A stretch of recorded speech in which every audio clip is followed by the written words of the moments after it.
Déjà vu au début d'année, il est possible donc de calculer, de déterminer la valeur de vitesse d'un objet par rapport à un référentiel donné.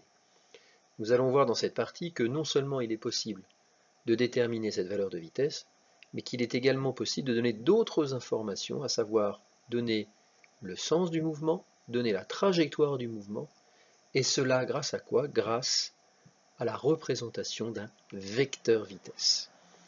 On le voit ici sur le document. Le premier document qui représente la chronophotographie d'un objet qui a un mouvement rectiligne et accéléré.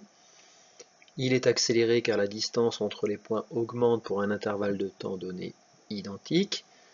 La trajectoire est une droite. Nous avons donc un mouvement rectiligne et accéléré. Si nous représentons le vecteur vitesse au point 2, le vecteur vitesse au point 2 est plus petit que le vecteur vitesse au point 4.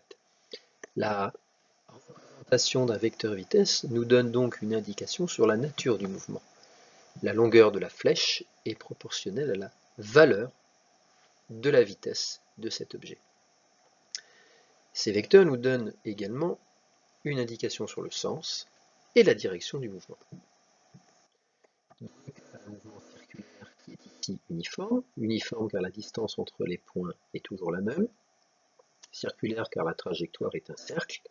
Si l'on compare les vecteurs vitesse V1 et V6, première chose, ils ont même longueur. Oui, en effet, le mouvement est uniforme. Par contre, ces vecteurs vitesse n'ont pas le même sens et n'ont pas la même direction. En effet, le sens et la direction du vecteur vitesse changent à chaque instant, le mouvement étant circulaire. On peut donc conclure, à partir de ces deux chronophotographies, que le vecteur vitesse est toujours tangent en fait à la trajectoire de l'objet et qu'il se définit selon 4 points importants.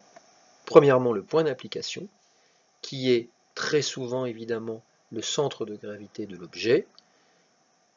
Il est défini également par son sens, de gauche à droite, de droite à gauche, et ou de bas en haut et de haut en bas, par sa direction, verticale, horizontale ou oblique, et également par sa valeur, valeur qui est traduite par la longueur du vecteur. La représentation se fait avec une échelle que vous fixez ou qui vous sera donnée.